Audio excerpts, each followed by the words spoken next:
Hi folks and welcome back. So today we're going to carry on with the budget series where we're looking at the 4 top budget chain hotels here in the UK, trying to find out which one's the best and where you should be spending your hard-earned money. Today we're at Ibis Budget. Let's take a look around. Come on.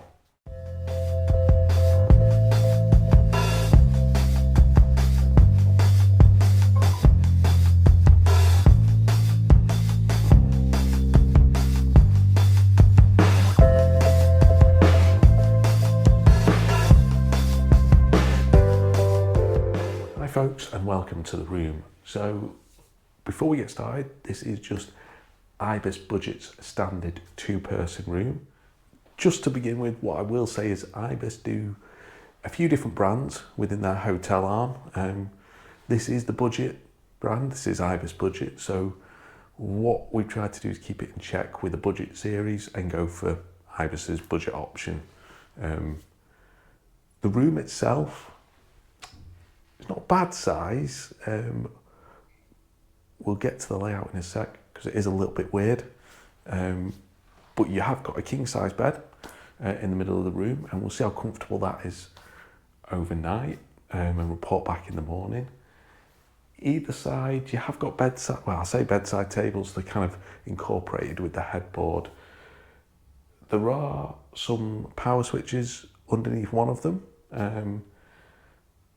It doesn't look great, it looks a bit dodgy, but hopefully it'll do the job when charging phones or any devices that you need plugged in overnight. At least you can pop them on the bedside table. On top of the headboard, you have got, I want to say funky light controls, but I don't know if they are. They look a bit 80s. Anyway, you've got light controls up there, which control all the room lights and also light up themselves as well if you needed like a reading light or anything. There are 2 pillars on the bed. There are no more pillows in the room, so if you like a few pillows, you'd probably have to call down for reception and maybe get some sent up. In the corner of the room, you've got the open wardrobe, which is ever popular in hotel rooms these days. And there is a hairdryer on top of that as well if you need to dry your hair, something I never have a problem with. The open wardrobe does a job though. It doesn't look great, but it's there. And if you need to hang anything up, you can. Now in the opposite corner, you have got a little desk, which you can put a laptop on, and there's a little hard stool just underneath. There are power sockets just above the desk. So if you need to do any work, you should be able to pop your laptop in there and crack on with it. Above the desk, there is a TV. It's not the biggest TV in the world, but it should be ample size for watching it in bed. It is flat screen and you have got a remote control with it as well. There is a full length mirror in the room with a coat hook as well attached to it, so you can see what you're going to look like before you leave the room, ready for your night out or whatever you're going to be getting up to. So that's always handy. There is air conditioning. I've switched it off at the moment, but the controls are just next to the bed. So if you stay on a particularly hot day, you should be able to stick that on. Also, does blow warm air, so if it's a cold day, you can pop that on as well. So one thing the room doesn't have is any tea and coffee making facilities, and it doesn't have a fridge either. So let's move on to the bathroom, or maybe you can't call it that. It's the elephant in the room, or it's literally the shower in the room. So the bathroom is in the room. Now you've got the wash basin here with a good mirror and light to it, and you have got Ibis hand wash as well, which actually smells lovely. There is a little towel rail that you can use to put your towel on as well, so that's all right. Now, before I get onto the shower, this is a 2-person room. If you share it with a partner, husband, wife, this might not be a problem.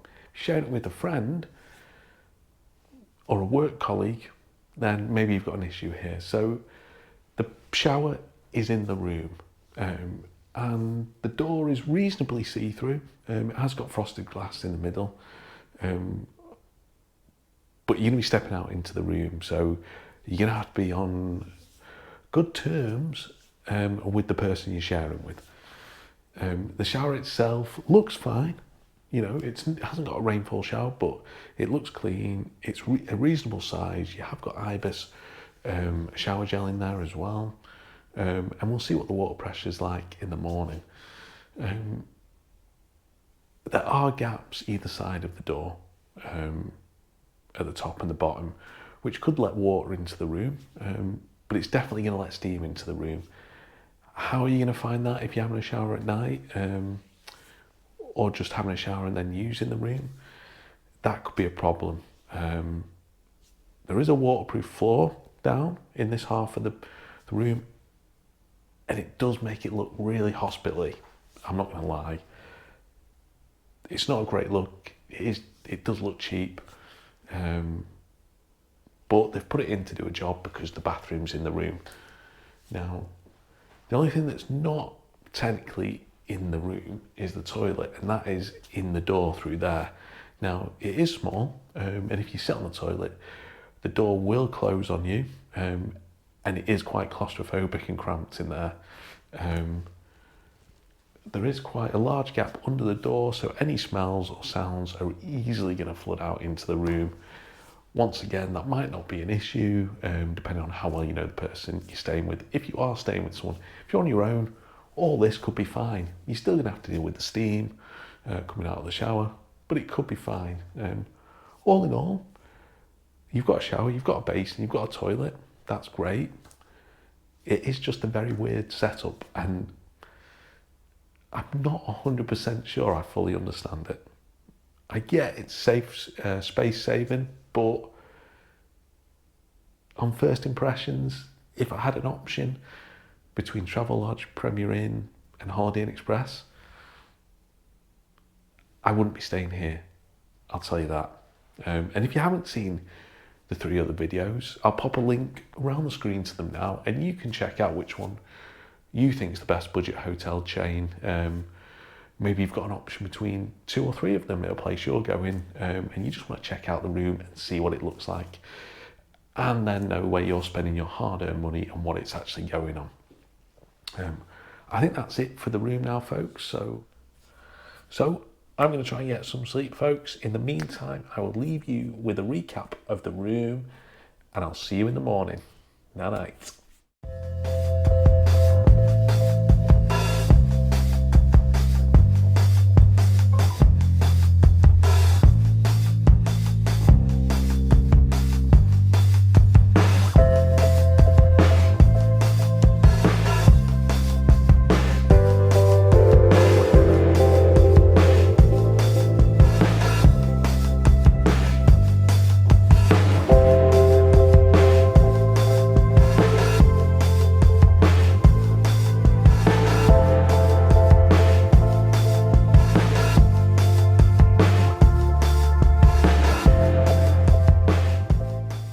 Morning, folks.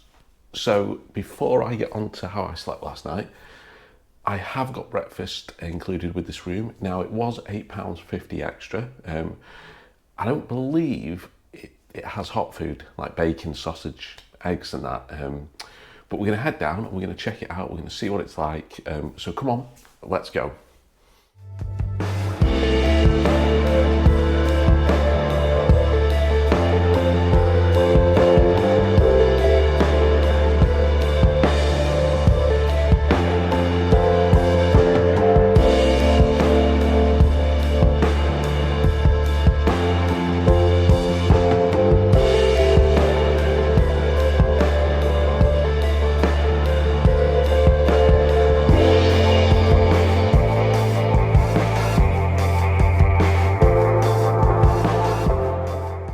Right, folks, so we're back from breakfast, and how was it? It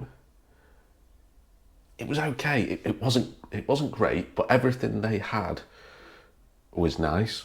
So you've got your tea and coffee facilities down there. You've got your fresh juice. You've got a few fresh fruits, yogurts, and some cold meats and bread down there as well. There are toasters, so you can toast the bread if you want. There's muffins, croissants, and your cereals as well. For £8.50, when you consider what some of the other budget chains offer, I mean, they're charging probably about £9, £10, maybe just over £10, and you get a full cut breakfast for that. Not only the continental stuff, but you get a full cut breakfast as well for that. So it is pretty poor. Like I said, the quality of the produce was fine, and it tasted lovely. The croissants, the muffins, the cereal, the tea, coffee and juice, and that were all fine. I couldn't fault the quality of the produce. It was just, for £8.50, there's just not a lot there. So getting on to the room itself now last night. So I actually slept really well. The bed is surprisingly comfy, which was lovely. Obviously, I'm here on my own tonight, so I just use both pillows because I quite like, you know, two pillows when I sleep, and that was fine for me. That was perfect. The walls are quite thin, and maybe I got lucky, and the fact that it wasn't busy last night here at the hotel, so there wasn't loads of noise. I couldn't hear other people's bathrooms. I couldn't hear other people. I'm on the 4th floor. There's 6 floors to the hotel. I'm on the 4th floor, so I couldn't hear any exterior traffic noise. And this is in a city centre as well. So that was great. Absolutely top marks. The temperature in the room was decent. There is an air conditioning that blows hot and cold air out, but I didn't have it on last night, but I didn't need it on, so that was positive. The shower this morning, so obviously it's a bit of a weird setup here, you could say, with the shower being in the room. Now, for one person, that's not necessarily an issue, because obviously you're only staying here on your own. You can walk out of the shower, and it doesn't matter if the steam goes everywhere or you get water into the room and stuff. The shower itself was actually really good. It's not a rainfall shower, it is just hand-hold, but it was good water pressure. The temperature was good. Obviously you can adjust the temperature, but it was fine. It did a job, and it was perfect. Weirdly, the shower looked bigger than it was from the outside, so there isn't loads of room in there, and you do knock your elbow sometimes on the door, which then opens the door a little bit. The extractor fan doesn't work, or it doesn't work in a sense that you might think it will, where it makes noise and whirs round and everything. So the steam does come out into the room a little bit. It wasn't a massive issue, I must admit. Maybe it's because I wasn't in there long enough, who knows.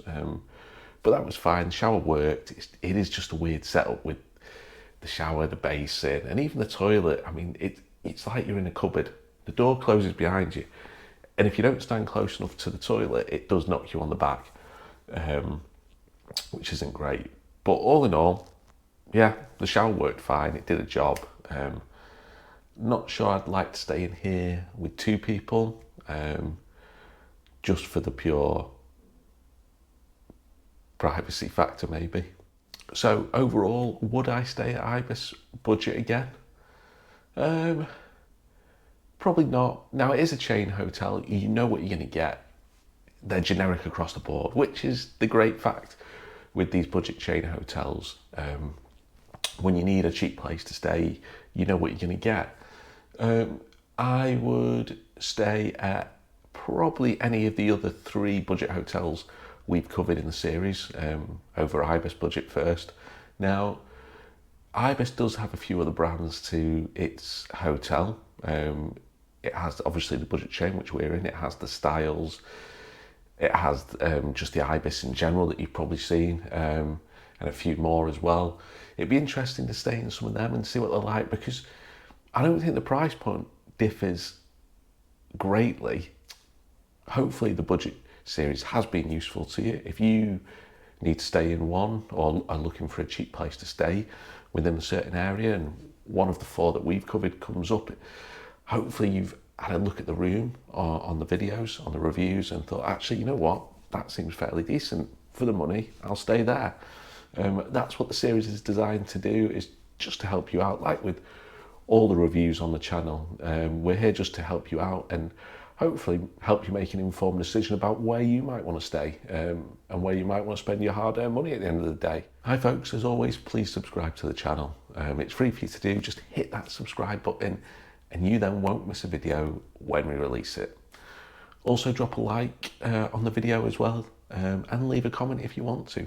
Maybe you stayed in an Ibis Budget hotel, had a different experience. Maybe you've got another budget chain that you've stayed at that you really enjoyed and we haven't reviewed that yet. Maybe you hated it and want us to go and review it as well. As always though folks, happy travels and I'll see you on the next one. Goodbye.